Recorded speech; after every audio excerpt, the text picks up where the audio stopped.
Welcome, Miracle Makers. This is Greg Larsen with the Academy. How are you doing today? I hope you're having a great day. Today is our Relationship MasterClass, and usually I do these with Dr. Sarah Larsen, my beautiful wife and partner here at the Academy. But today she has jury duty, so she won't be able to join us, unfortunately. But in my preparation for this class, I was sharing before we started the recording. Dr. Sarah and I have been married for 15 years, and we have two kids, a 14-year-old daughter and a 12-year-old son. Very busy. They're busy doing activities. We're busy with our business and the academy.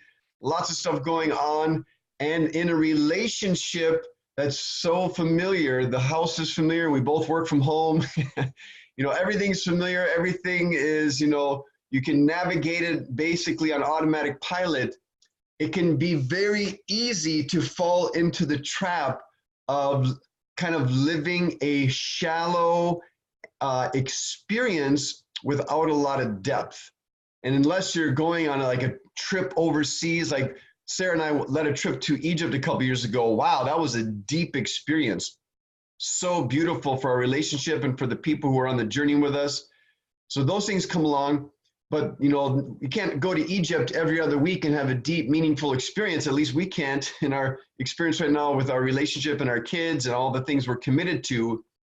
And so what can you do when you're in a relationship to create depth?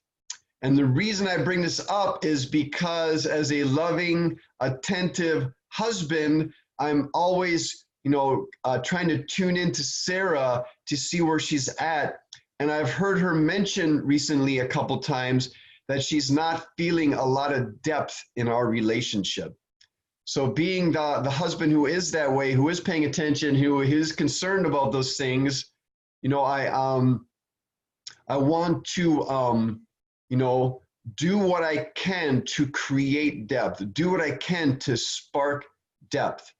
And so, and in a relationship, when you've been in it for a while, because it's not new, what it comes to mind is, Sarah goes to a lot of events and she meets a lot of people. And it's like when you're meeting new people, wow, it's like, who is this person? You start asking them, interesting questions like, where are you from? Or, why do you do that? Or, where did you go to school? All those questions that you ask when you meet somebody new, it can trigger a lot of a deep conversations. What's your spiritual beliefs? Do you believe in God? Do you believe, you ask deep questions when you meet new people. When you've been in a relationship for several years and you have a busy household and lots of activities, some of the questions I ask Sarah are, hey, what do you need from the store? Or, geez, man, I got all this stuff going on. Can you pick up the kids? It's like when the only questions you're asking in your relationship are of that nature, it doesn't create a lot of depth. And so that is the challenge I think that all relationships fall into, is because other things take a priority, like the kids or the activities or the business or the career. There's not a lot of space in the relationship to go to be in that space where you can go deep again. And then when you're in a relationship and you've known each other for so long, we've asked these questions of each other. We know some of this stuff about each other. We have, intimate details about each other, whether it's, sexual preferences or, things that happened in their childhood that maybe not a lot of people know. So there can be those things that we've already discovered because we've asked those questions. We've been on that journey. And so we're not prompted very often to do that. And so that is the challenge. And so how do you, in a relationship, create depth? How do you, spark depth? Aside from going on marvelous trips to Egypt or other, exotic locations, aside from going on maybe a spiritual retreat, where in the retreat itself, those, deeper questions are asked, those are great when they come up. But then what do you do when you come back home? In a sense, the old spiritual term is, after enlightenment, chop wood. After enlightenment, do the dishes. So you still have to go back to your day-to-day life. So in the day-to-day life, What can you do to, create depth?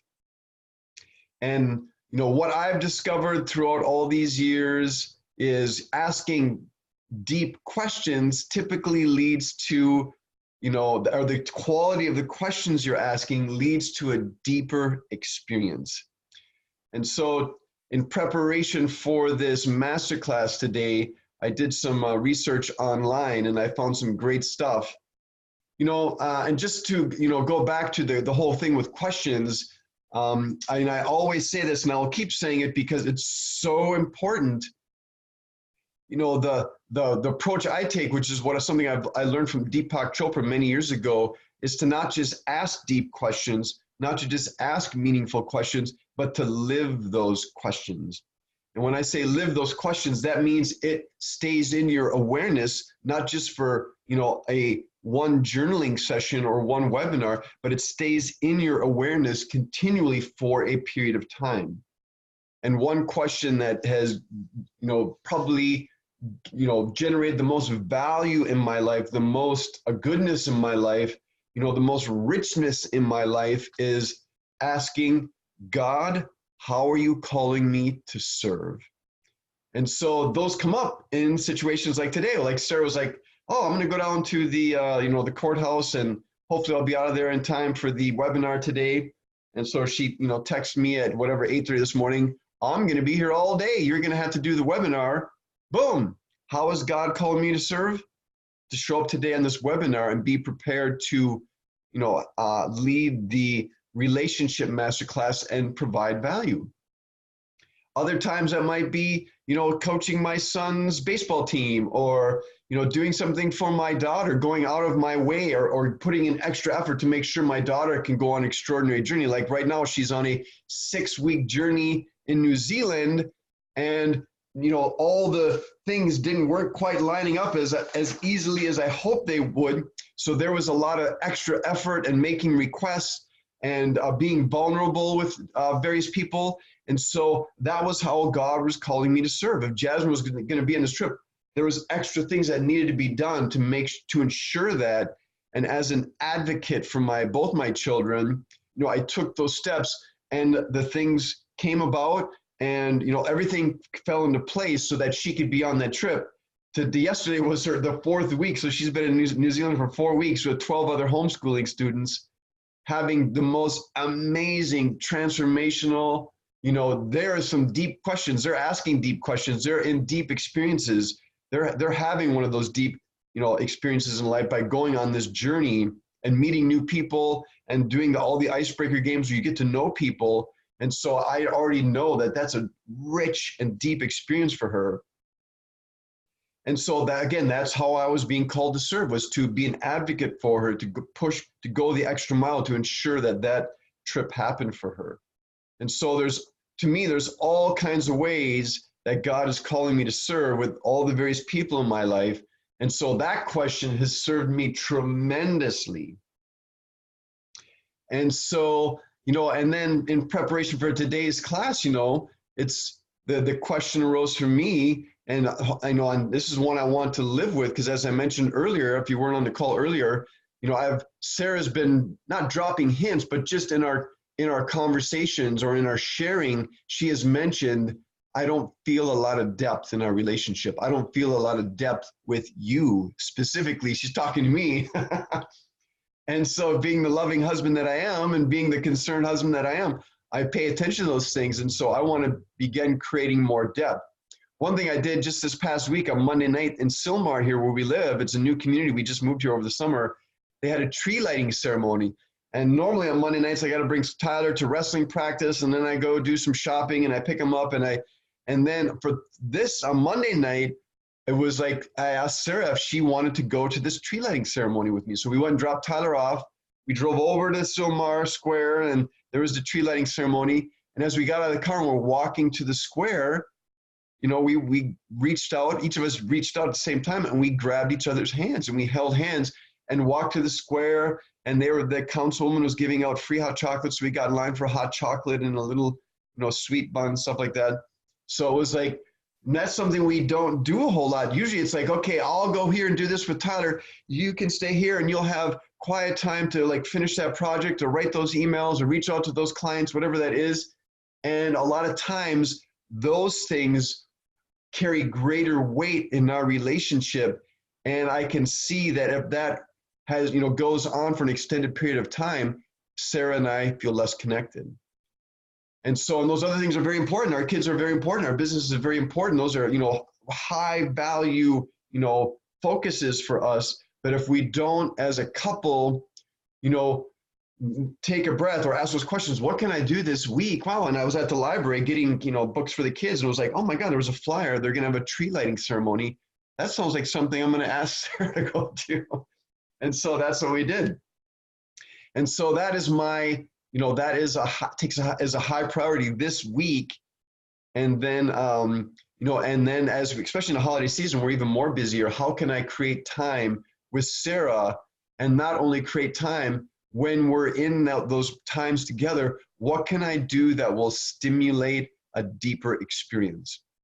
And so that is what led me to today, which was, I was doing some research and I came across an article that said 5 relationship questions.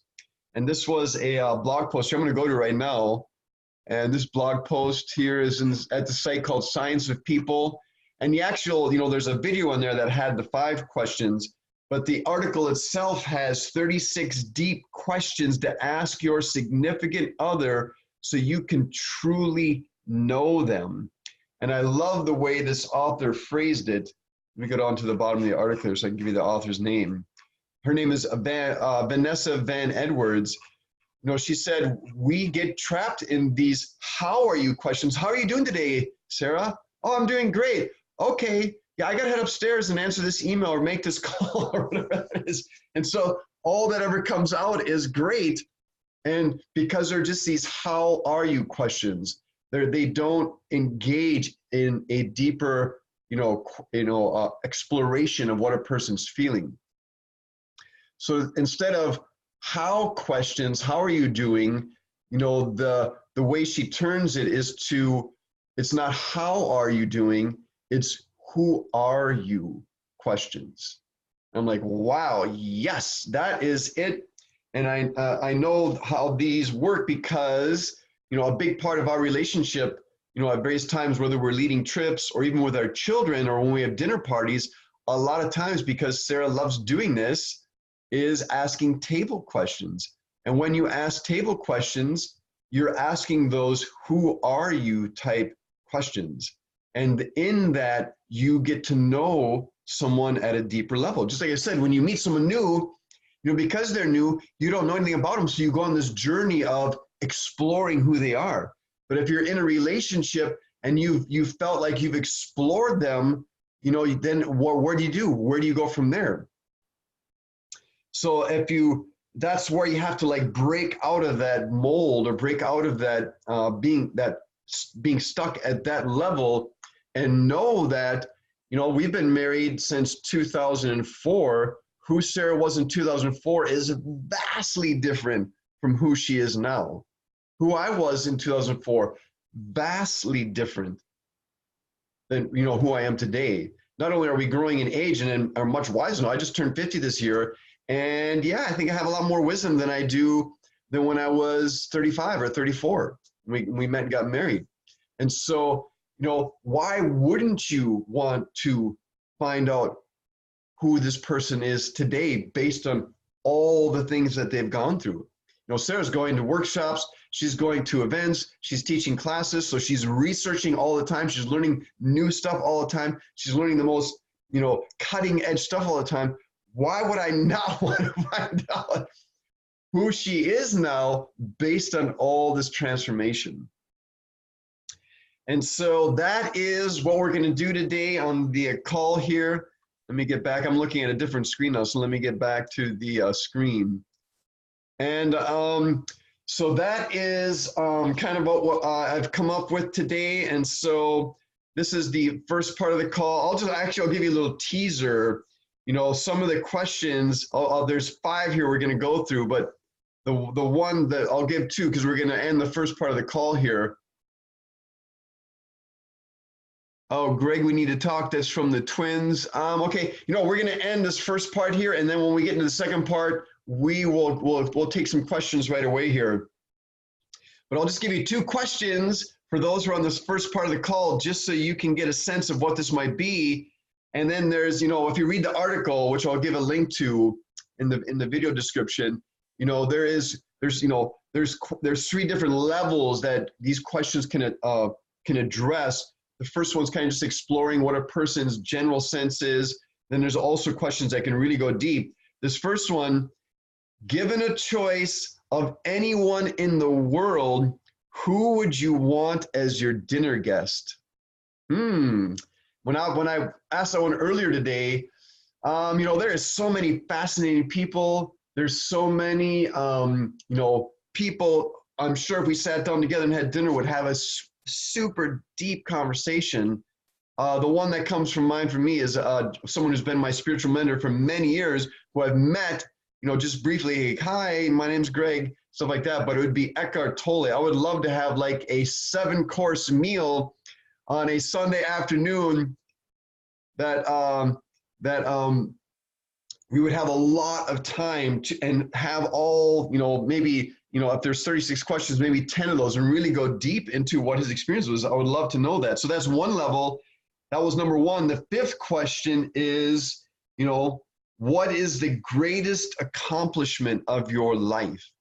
Again, wow, let's take some time and dive into that one. When I was writing down these questions earlier, what came up for me, even though I've done some amazing things and I've lived a super rich life, have 2 amazing kids, through the law of attraction, I would say, brought into my life an epic human being, Dr. Sarah Larsen, who whatever I did to,